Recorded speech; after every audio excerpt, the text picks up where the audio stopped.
Hello guys, welcome back to day 7 lecture. I am your educator Suyash. On day 7 lecture, we will be completing loss functions and optimization techniques. This is your basically day 7 lecture, and we will be doing this today. So, I prepared the notes, and first, we should revise what we have done in last lecture, day 6 lecture. So, the last lecture was based on forward propagation and back propagation. So, we completed what is forward propagation, and we also did back propagation, and then perceptron learning rule, and we completed gradient descent, how the gradient descent is calculated, and we have also seen the chain rule. So basically we have covered. Then I also tried to explain the it on by writing, and then yes, we have covered all this. And the last thing, I already said you to do it by yourself, to try to run the code, and all this was covered in last lecture. So now we'll be looking at the loss function and optimization techniques. So why loss function is important, and why we calculate losses. So basically, I earlier told that when we try to basically get the weights and biases, we use loss function. Basically, we differentiate loss function, and we basically do gradient descent. Like here, we already know that how W nu, which is basically the new weight of any parameter, is calculated by this formula. So you already know that loss function are used to calculate the gradient, which is further used to calculate the new weights and biases to basically predict the output, the closer output basically.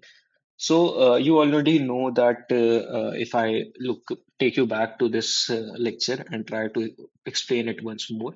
So basically, you already know that how the weighted sum of inputs are calculated, and then basically the losses are calculated. So basically, these are the parameters which are used to predict, and then the prediction is used to calculate the loss. We'll be looking at different types of losses here, like MSE, which I think I've already told you, and I told you about mean absolute error, then Huber loss, and we'll be also looking at other losses. So basically, this is why loss function is important. So if anyone asks you why loss function is important, we can say that loss function is important because somehow we have to minimize the losses.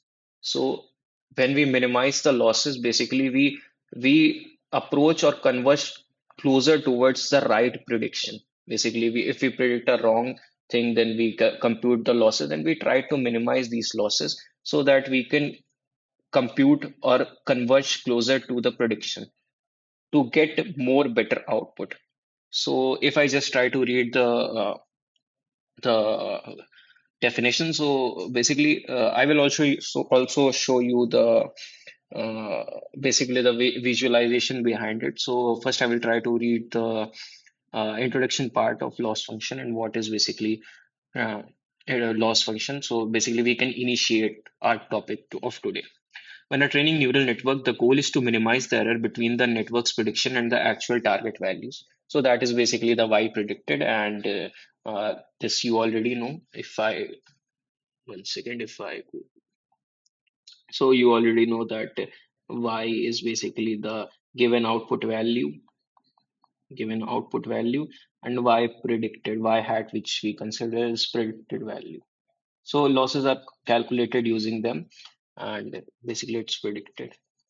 So this error is quantified using a loss function. Once the loss is computed, optimization algorithms adjust the model weights to reduce this error, which is done iteratively. You already know how in last time, if you remember the how every row was basically passed, and then loss was computed, and that loss was used basically to update the model weights and bias, and then how we basically uh, converged to that optimum weights and biases which predicted the output closer to the original output. So basically we minimize the loss. So this is basically the same thing written. So the so this is the part of optimizer. The optimizer decides how the weight should change by using gradients derivatives of the loss function. So basically, the first part will be based on loss function, and then we will be jumping to optimization. So loss function measures how well the neural network is performing. If the losses are great, basically, if the more is the loss, the the our neural network is not performing that great. So basically, loss function is directly proportional to the model performance. A model which performs better generally have very less. Basically, it has less losses. So basically, we have to minimize the loss to get the maximum performance of our model. So understanding loss function, a loss function also called cost function or objective function. Cost function is basically, I will show that cost function is basically the sum of loss function about the number of input. So basically, cost function or objective, it is interchangeably used, but there's a difference. I will show that difference. And a loss function is a measure of how well a model's prediction match the ground truth. It quantifies the error between predicted values and actual values, providing a signal that guides the learning process. Loss functions are critical in machine learning as they define what the model should optimize for. So this is the definition, more formal definition, but you already know what basically loss function is used for and why we basically try to minimize. So basically get a good model performance. So there are different types of losses which are used for different kinds of problems. So basically we need to know which loss is helpful in which model. So basically for regression loss function regression, you already know. So basically a numerical prediction is given. So for regression loss, we have MSE, MAE. MSE is basically mean square error, MAE is mean absolute error, and Hubel losses also. I will be explaining this Hubel loss. Classification loss function is basically classification is like if we are classifying between two categories. If I consider two images like dog and cat, and then it is for CNN problem, but I'm just explaining what is classification problem. Like two photos are given, and basically we have to differentiate between cat and dog. So it is a binary classification. And if there is a categorical classification, then we are given the images of animals, and then we have to classify between elephant, tiger, lion, maybe any animal. So this is basically categorical cross. Basically, more categories is given to classify. So we have classification loss functions for binary. Classification, we have a binary cross entropy, and categorical more categories, then we have categorical cross entropy. And then there are specialized loss function for different kinds of model, contrastive, triplet, focal. And then we have domain specific loss functions for object detection, segmentation, GANs. Like for segmentation, we have IOU, or basically IOU is intersection over union. Then we have dice losses. And for GANs, we have generator loss and discriminator loss. We will be looking these losses also, but we will be looking on when we will be covering CNNs and GANs in later lectures. For now, we'll be covering two to three or maybe four losses today, and then we will be wrapping up this part, because further losses will be taught when we move further. So basically, I will be basically teaching few losses here to give you a broader idea of how loss function helps and why we are calculating losses. So the mean square error loss function. The mean square error MSE is commonly used for regression tasks where the output is continuous. It calculates the square difference between the predicted values y hat and the true value y, and then average them. So basically, there was a thing, uh, cost function and loss function. So basically, I will explain here. So one second. So our loss is basically yi minus yi hat whole square. So if one second, if I just, yeah.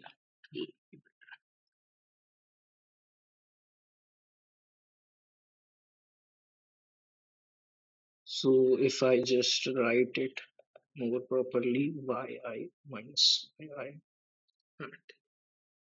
This is basically the loss function. So basically, it is calculated. Suppose if I make two categories, the earlier one which we basically usually made. So if house prediction basically, so we used to make number of bedrooms and basically the number of bedrooms and the square feet of land which the house is. So basically, we used to calculate the house price prediction. So like if I introduce in place of number of bedrooms, if I introduce the age of house and basically the land area. So if I just write the age of the house and the land area, and then we just predict the cost of it. So basically, if I already made this time I already prepared a CSV file of like suppose 100 data points. So basically, if I take you there, so yeah, so this is the house data, and if I say that square foot of land, basically this is in square feet, and age of house in years, and sale price in suppose in dollars. So basically, this uh, gives the this is the basically the data set. So I can say that sale price is RY. So if I Oh, sorry. If I okay. So basically, if this is the Y, and then there will be a new column. Just follow the cursor. So there will be a new column like Y hat. So here will be just a Y hat here, and that will be our prediction. So basically, this is our prediction. The model is predicting, and this is the input columns, like input column or feature columns. The feature, yeah, basically the feature column like square footage, foot of house, and age of house. So the same I was trying to write here. So this is basically the age of house and square foot, and then the cost. So basically this is the cost which will be given, and so this is training basically data set. So the cost will be given, and then there will be a predicted cost of it. Predicted cost. So there will be a predicted cost, which we can say as y hat, and cost is basically y. The same thing is written above. So basically, we'll be calculating loss. So if there is a data point like, if I say,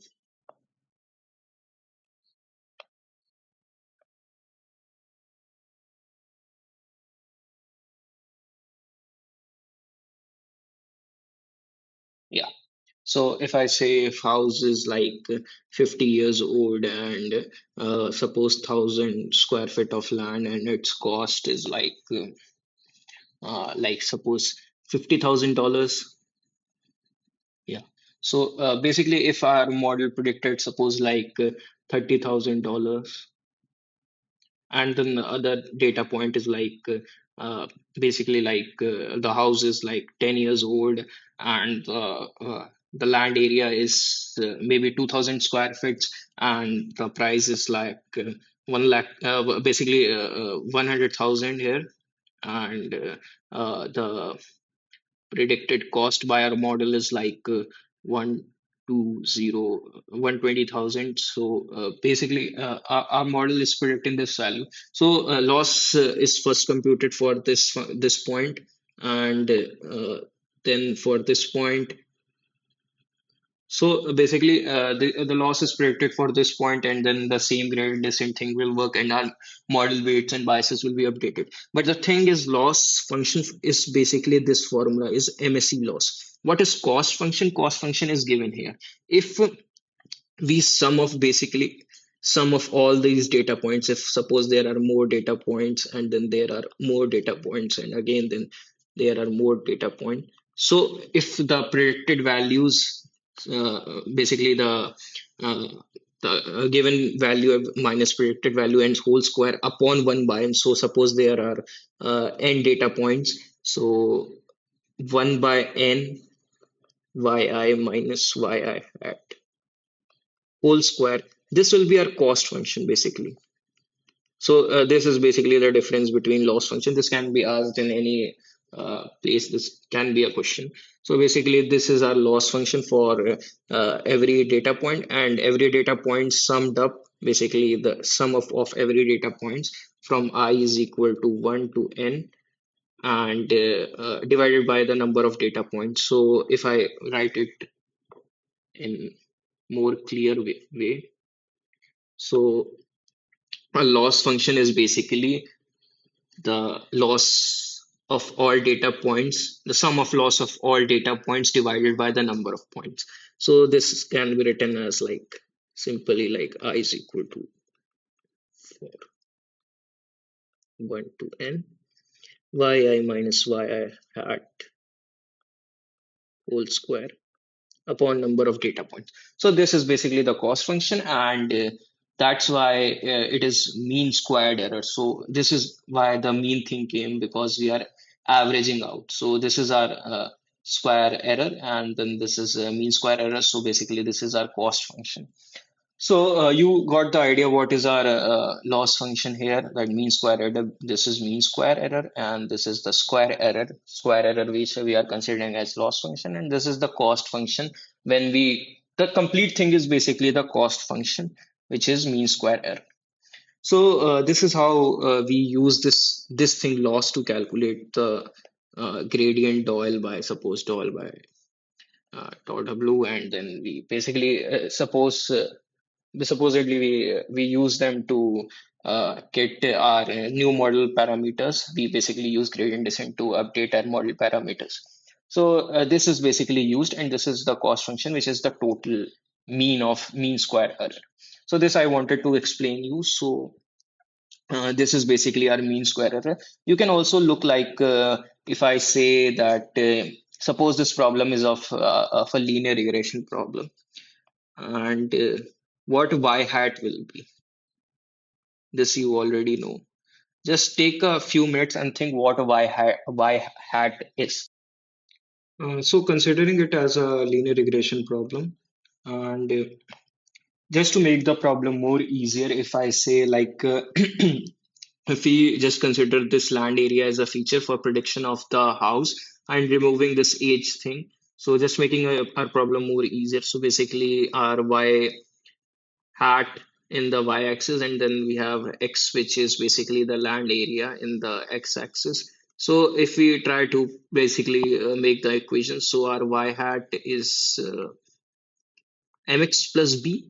You already know, basically m is the slope of this line and b is the bias. So this is b is the bias and m is the slope of the line. So you can see that y hat has basically dependent on these parameters. So basically a loss function will also be dependent on these parameters. So you basically got the idea how basically these parameters affect the loss. So where we can say that m, which is the slope, is basically the weight w, or we can interchangeably say that m is basically the weight, and b is the bias, and x is our input point. So basically we can say that y hat is dependent on these values. So our loss function is also dependent on these values. As soon as y hat approaches yi, so basically if the predicted value approaches the exact value, so our losses will become lesser. So basically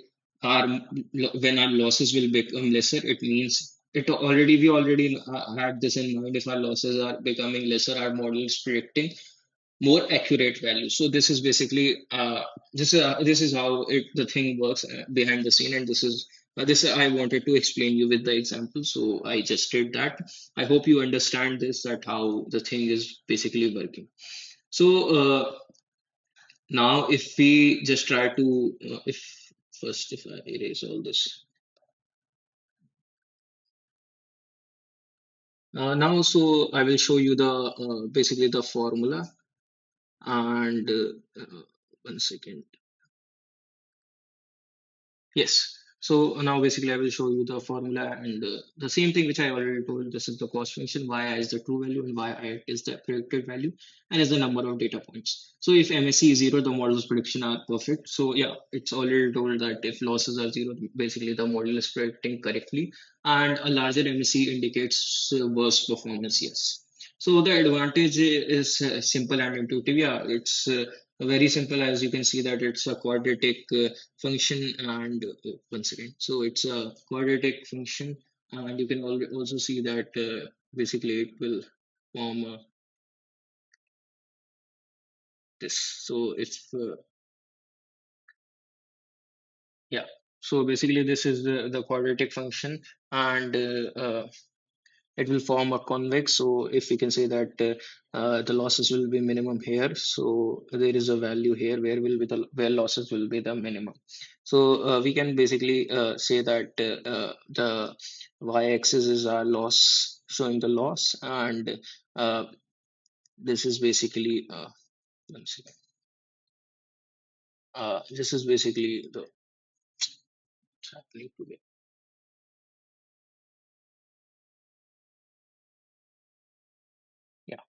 So basically, this is our y hat, the correct y hat value, as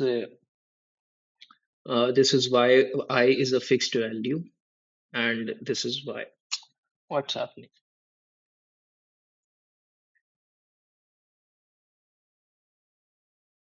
Yeah. So this axis represent yi hat, and yi is basically the true value or the known value. So if y basically there is only a one minima point in this when using this loss function because of the quadratic nature. So basically we have one minima point, not other minima points like this. So basically we can say that it is very simple in nature about the glitches. So basically this the advantage of this is it is very simple and intuitive and differentiable. Yeah, it's continuous and differentiable. There is no sharp point or cusp in the quadratic nature of this graph, and heavily penalizes large errors. So basically if you see that if uh, if I tell you like yeah, if I tell you like I wanted to, yeah, this thing I will show you in basically in the this point I will show you in when we will be visualizing the linear regression thing, and is sensitive to outliers and can be overly aggressive for small derivations. Yeah, the same thing. These 3 points will be explained. I will explain you when I will showing you the visualization thing of linear regression. So one example of this is like if you true output is this and the predicted output is this, then the total MSE, this basically the mean square error will be 0.0225. So you can do this. And this low MSE means the model's prediction are fairly close to the true values. Yeah. So same thing is the mean absolute error. The key difference is the basically the we can see the formula. So the mean absolute error is a metric used to measure the average magnitude of errors in a set of predictions without considering their direction. It is the average of absolute differences between the predicted values and actual values. So basically, the graph of this will be like V. So you can see that it is not differentiable. There is a sharp point present. So this is also one of the drawback of or disadvantage of mean absolute error. You can see the formula of it. Again, the yi minus y hat is basically used in weights and model prediction. Basically, weights and bias prediction updation, and this whole is considered as the cost function. So which is mean absolute error. So the advantage is more robust to outliers than MSE. The same thing, these all things will be explained in when will be visualization part because it's easy to explain these things there. And the all these three and this they will be explained in better explained in when we go to visualization part. So let's just try to look at the example. Yeah, this is the easy example which you can see. And let's just jump to the visualization part because I hope these two, the difference between them will be better understandable when we will be looking at the visualization. So basically, this is our visualizer which I wanted to show you guys. So this is interactive linear regression on housing data. And here we are basically just using the square feet of land, basically the land area of the house, and then predicting the price using linear regression. And these are the kind of the uh, model parameters we are considering. And the bias we are taking learning rate, current MSE, and just I want to restart it. So I want to first explain you this graph also MSE history. So basically the data points are given here like we have 100 data points. It is given like 100 data points here, and then we are passing each data point and calculating the loss and then updating the model parameters. So basically, we will be doing this again and again, and then we'll be calculating the mean square error, basically, which is the sum of all the losses at each data point upon the number of data points. So you will basically get to know how the things are happening here when you will be looking at it. So let's just first start from the training speed from slow, and then just we start training. Yeah. So first we look at if I pause it. So when first data point came, like I think this is the first data point. Yeah, this is the first data point. Why I knew about the first data, this is the first data point because it is very far away from the line. And by looking at that, if it is far away from line, the predicted value is far away the original price, the true value. And when we calculated the predicted minus the true value minus predicted value, it doesn't make any change because at the end we are just squaring them. So basically, the negative value gets positive minus and turns to be positive because we are multiplying. And then just if I look and we can see that the square error will be more for data point one than for data point two, and this is can be seen from this. So this is how I knew that this must be the first point and this is the second point. So you can look at like the losses are more. So if the losses are more, the line is reacting more aggressively. So like I can say that you already know like y minus y hat powers whole square, basically the whole square, and that y hat is basically the equation like y hat is equal to mx plus b, and those model parameters, the losses are increasing, so that model parameters will be changing aggressively. Basically, they will be changing, reacting aggressively because losses are more. Like if I say, just listen to my words. If I say that yi minus yi hat, basically the true value minus the predicted value is equals to like suppose some decimal like 0.1, and when we are squaring it, basically it comes to be 0.01.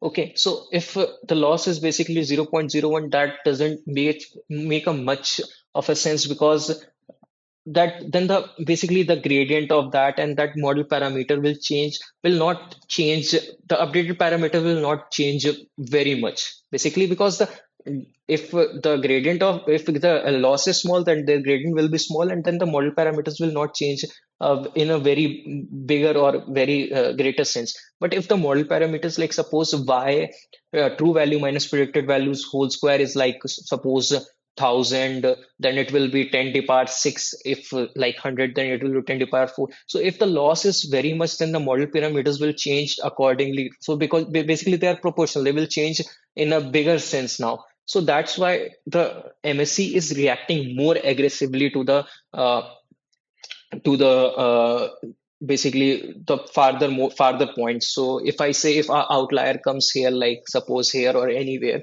if an outlier comes, the line will react more aggressively because now the losses are times two times more than basically we are using two. If I try to explain you like we the y true value minus expected values predicted values whole square. So basically, it will be a bigger value. So it will be react more aggressively.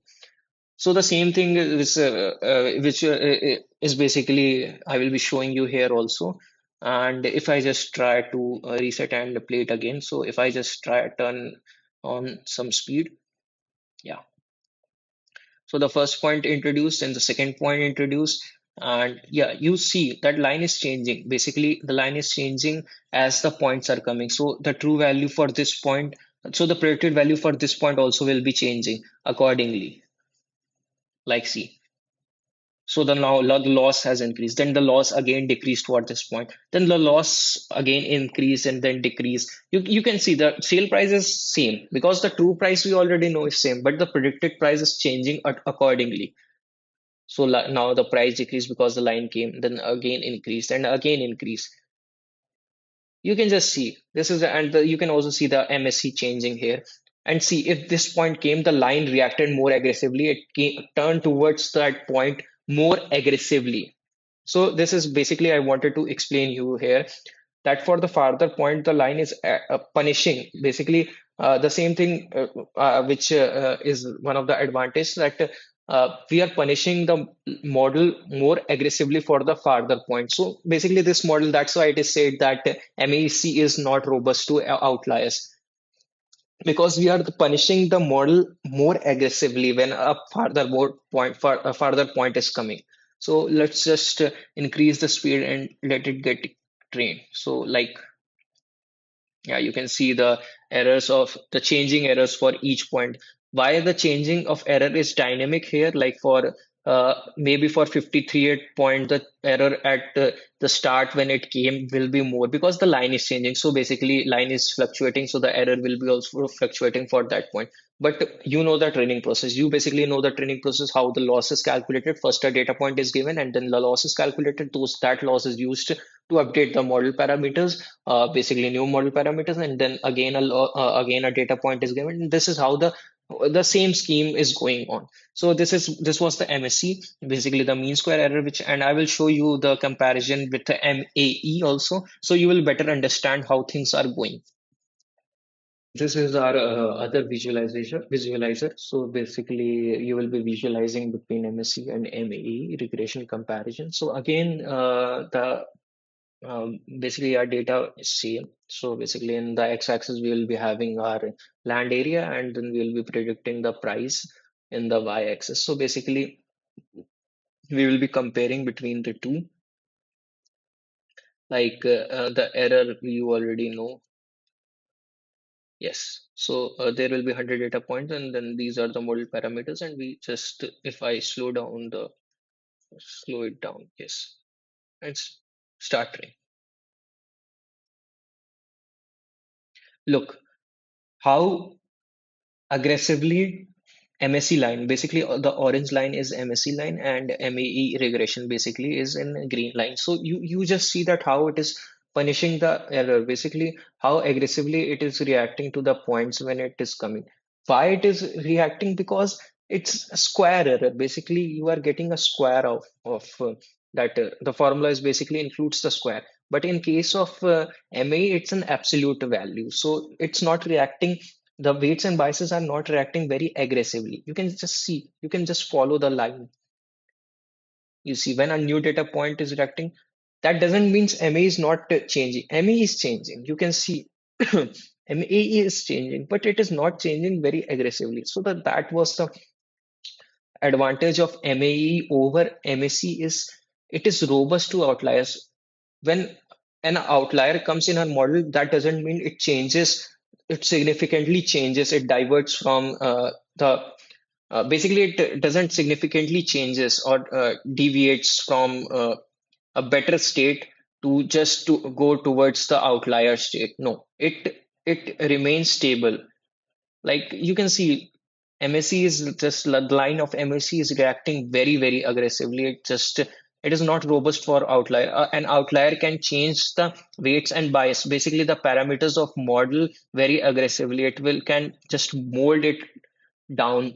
Like an outlier can mold the model parameters very, very much towards its. So basically, the our model will be very a biased model for an outlier. It will just take more favor for the basically that biased data point.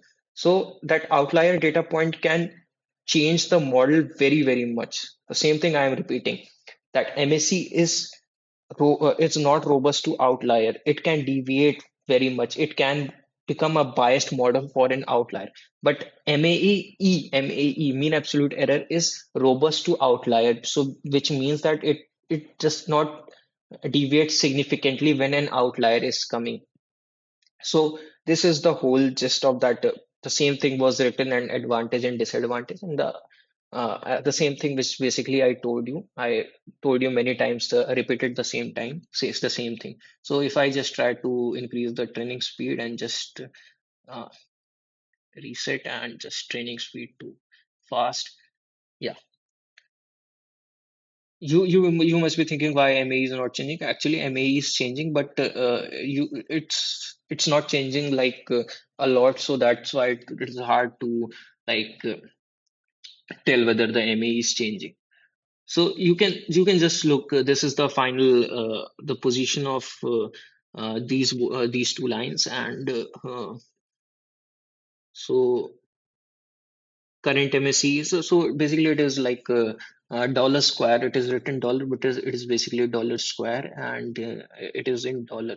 Uh, so this is also a disadvantage of unit. Basically, in MSC, you get a unit square thing, and in MA you get a unit.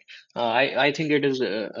It is not written here square, but it is basically the square. So you just got the basic idea of MSE and MAE comparison, basically how they are reacting towards each data point, how aggressively MAC is reacting, and how stable is MAE reaction to the coming data points. And you also know the advantage of MAC. One of the most very good advantage of MAC is that it is differentiable and MA is not differentiable. So we don't use gradient descent directly. For that, we have different type of techniques which we use, and that will be further we'll be telling you those things in later parts. So this was the basic difference between MSc and ME. So we have already looked at how MSc is advantages and disadvantages. So the same thing is written, which I already told, that it heavily penalizes large errors and sensitive to outliers. You have already seen when an outlier commit reacted very aggressively, and the advantages and disadvantages of MA also being told. You can just go and read. And then here comes another loss like Huber loss. Yeah, we can say that Huber loss is the middle ground between MSE and MAE. So if I just read the definition, Huber loss is a loss function used in regression that is less sensitive to outliers than mean square error. It combines the advantage of mean absolute error and I think mean absolute error, or MSE. It behaves like MSE for small errors and like MAE for large error. This makes it robust to outliers while still being differentiable. So basically, if I say like,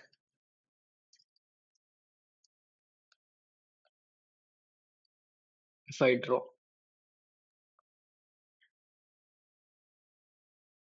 so suppose if a data point comes here, so our MSE line will be more like more like sensitive, not robust, but our MAE line will be like it. So it is like not very much affected by an outlier. So what we are doing, like we want our model to be not that sensitive and not very less sensitive. So basically we are considering a middle ground. So basically we are considering this to be a line which is not very much sensitive or aggressive, and basically it's not very much sensitive and not aggressive that much, but it is also like maintaining a basically it is maintaining a limit between being very sensitive and being non-sensitive or non-aggressive. So how this thing basically works, so if I just try to label it like this is for MSc when we are considering mean square error, and when we are considering MAE for linear regression, and like Huber loss. So how the what is the formula and how this thing works? So we just considered this threshold. So it is a user defined threshold. Like if I just try to consider a threshold uh, for like $5,000, if we consider the same data set and the predicted price minus the true value is 5,000. If it is basically the delta is 5,000, which is we are considering. So this is our delta. So if we are considering this as a threshold, so if this y minus y it is smaller than this threshold, the model will consider MSE a mean square error, and if it is basically greater than, then the model will be like, no, it is basically we have uh, having a range like for this range.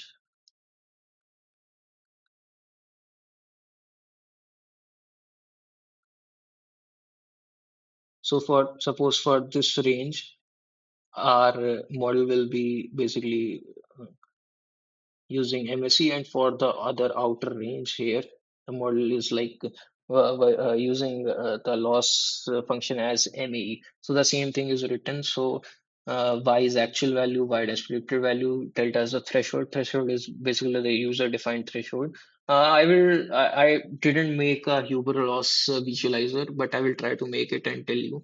So for small errors like this, it uses squared loss, And for large errors, basically it uses linear loss. So this is basically because for if large error, then it is more chances that model will react aggressively if we are not using MAC, and model will just try to become more biased towards that larger error. So that's why we are using MAE if the error is basically large, and MAC for a small errors.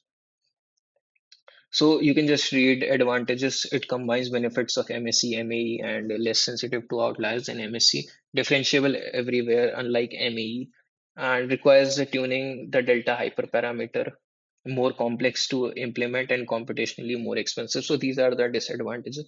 So basically, we have to choose the delta, which delta is perfect for our model. So basically, the predicted line is a very good line. Basically, the model is predicting very accurate prediction is made. So we have to hyper parameter. Basically, we have to tune this delta hyperparameter. So you can look at basically this example, and you will just understand. So till now we have completed the few losses which are used in regression. There can be many losses. So basically these are the prominent losses which we consider in regression models. Now heading to binary cross, basically the classification, the losses which we consider in classification models. Classification. So here is we'll be considering binary cross entropy and cross entropy loss for classification. So it is already written for classification, and then we'll be looking. Yeah, then it is complete for now. This part, this lecture will be the loss thing will be complete, and more losses for like object segmentation GAN. We'll be looking in those respective chapters, basically those respective videos of those topics. So binary cross entropy, also known as log loss or logistic loss, is a commonly used loss function for binary classification tasks. It measures the performance of model whose output is a probability between 0 and 1. So basically, if I just make an example of a neural network, so like just suppose this is a neural network, and then this. So basically, we are just trying to give two feature vectors. So there are uh, the two input nodes, and then these are connected to like you already know how to basically make a neural network thing, and then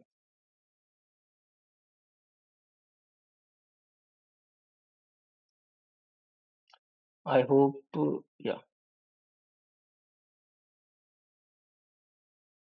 So for considering binary cross entropy, so let's just consider the same example like just not deviating from the older data set, but now not considering it a regression. Like if I say if I just say that like our data to be like age and the land area which we are considering, and in case of price we can consider it like expensive or normal. So our one suppose one to be expensive. One second.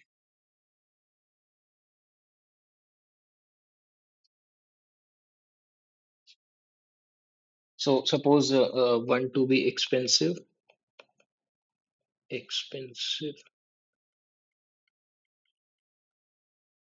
and zero to be normal. So instead of predicting the price, we are just considering the model to predict zero, or basically tell between whether the house is expensive or normal. So in when we are applying binary cross entropy, so we basically the last output layer's activation function should be sigmoid. So basically, what is sigmoid? Sigmoid, you already know that it predicts value between 0 and 1. So basically, we get the value between 0 and 1. So we suppose the value comes out to be like 0.7. Okay, so we will try to compute the BC binary cross entropy. So here the 0.7, and suppose the true value is 1. So basically, if I say that y, the true value, if first data point is given and the true value is 1 and the predicted model predicted it's 0.7, so we can calculate the BCE, like putting these value in the BCE formula, and we can compute the loss, binary cross entropy loss. So this is how basically it is done. The thing to remember that in binary cross entropy, the output nodes activation function, you can apply any other function, ReLU or any here or in this layer, but in the final output layers, the output nodes activation function should be sigmoid. So that advantages you can see idle for binary classification problem provides probability interpretation. Probability interpretation basically, if you are using sigmoid, then you can like say 0 to 1. So basically you can say the 0.7 is coming. So you can say it is more chance of uh, it is the model is predicting that that it is more closer to be expensive than being a normal, because it's 70% closer to 0.7, which is basically closer to 1. So the same thing is stored here. Disadvantages also you can look can be numerically unstable log of very small numbers, sensitive to imbalanced data sets, and can lead to vanishing gradient problem. Vanishing gradient problem, these all things will basically be told. Basically, I will be telling you in the 10th lecture. Like earlier, also it has happened that you were not knowing about MSE, but then I already told you that these things will be told further. So the same thing will happen. Everything will be covered, but it will be told later. So the thing is, what is the thing for this lecture, that you have to understand the loss function and how things are happening. So this you are getting this for further something if comes of out of the present context lecture, that will be told later on. And then we have a cross entropy loss. So like suppose if like in the earlier data set only, if I increase the category now from expensive, uh, like I introduce another category, like expensive, uh, cheap. So the new category is cheap and normal. So so if I try to just basically make a neural network now. So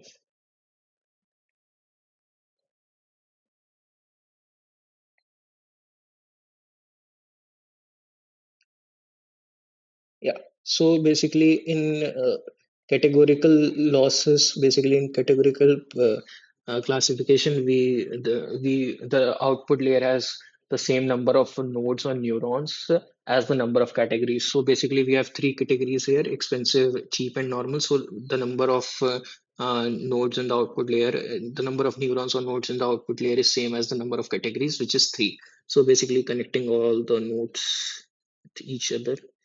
And here, I hope all are connected here, like here.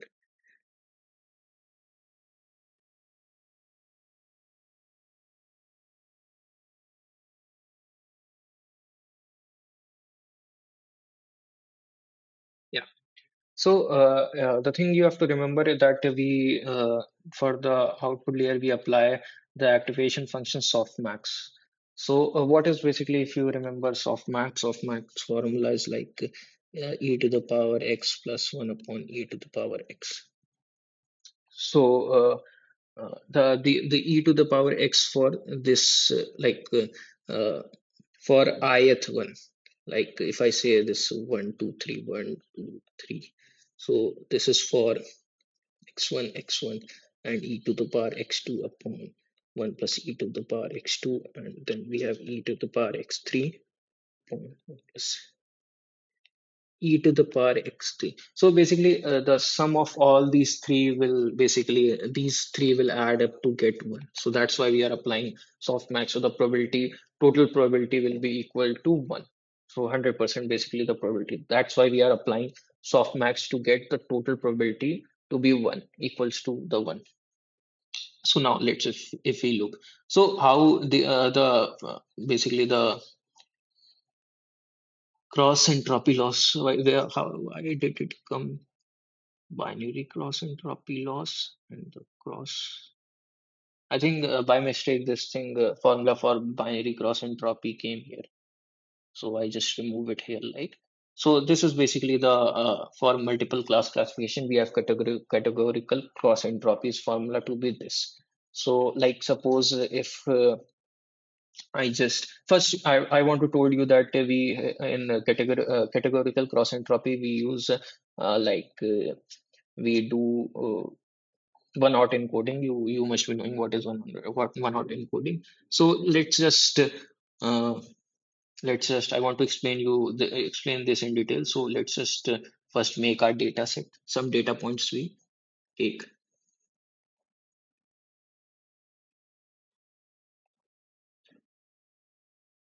So here is the age of the house. Here there is basically the land area. So just the land area and the price. Okay. So let's just take age to be 12 year, and the land area is like uh, 5,000 square feet, and the price is like 100,000. Okay. And then we have a house of like 95 years, and its land area is 10,000 square feet, and the price is like 95,000. Oh, 1 second. Why we are predicting the price? We are doing a classification. So not just predict a price. 1 second. I did that by mistake. We I basically shifted again to regression model. So 1 second. Yeah, why this red thing is doing. So are basically the thing, the truth, ground truth is basically uh, so let's just erase this thing. It's disturbing. Let's just make a new,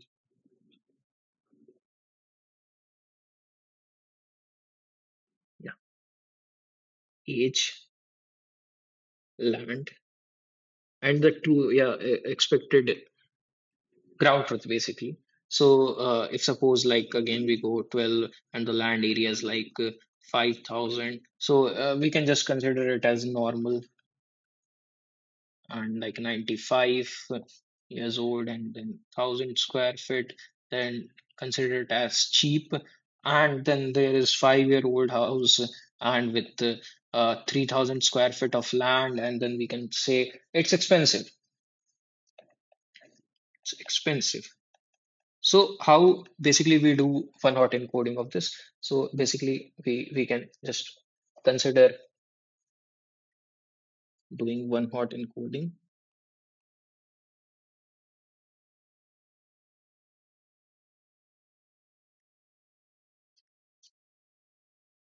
So for like normal, we take 100. For normal, spelling mistake. So cheap, we take 010. And for expensive, we take 001. So basically, this is the one hot encoding, the predicted the true output from these uh, these nodes, output nodes. So like if we suppose input data which is being passed like 12 and 5,000 is being passed from these input nodes, and then the model is basically giving some values like 0.7, not 0.7, suppose 0.6, 0.3, and 0.1. So this is basically the expected, the predicted value. And if you're considering the first data point, like basically the 12 5,000, it is telling the true value is normal. So 100 is basically the truth value for normal. So 100. So now, yes, this is basically the predicted value. This is the ground truth. Now we can apply the formula. So what is the formula? The formula is yi. So you will put one here, yi, and then one yi hat, you will put zero point 0.6. So zero point 0.6. And the rest, basically all the other two values, which is like for expensive and cheap, will be zero because you already know yi is zero. So basically, it will be the loss calculated when the first data point is given, and then the weights and biases you basically already know how things are getting up here. So this is how it is calculated, and then the total also is calculated, like for the cost function is basically calculated like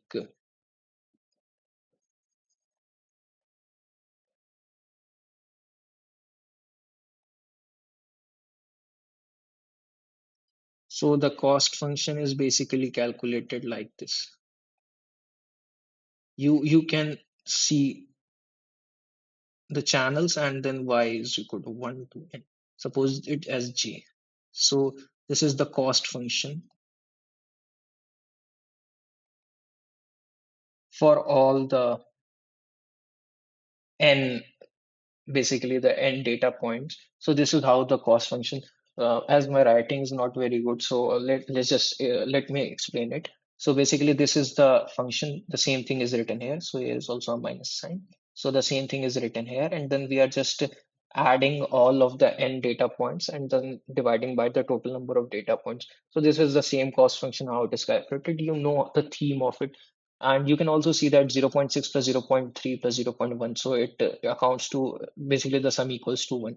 So this is basically the same thing which I already told you, that we are using softmax to get the total probability equals to 1. So you can see that after doing one hot encoding, like for normal 100, we got the true value. Like suppose if we are passing this data point 95 and 1,000, and the same predicted values came, but now the one hot the true value will become 010. So basically here will be 010. So like suppose that predicted value is still the same, this thing only, but the thing will now change because now the true value is this. So I hope you understand the concept of uh, categorical cross entropy and the binary cross entropy. So this is the first part of our lecture of day 7, loss functions and optimization techniques. The next part will be about optimization techniques, which we'll be looking. I hope you understand the basic concept of loss function, and by visualizer you also obtain the very you basically obtain the idea how things are going.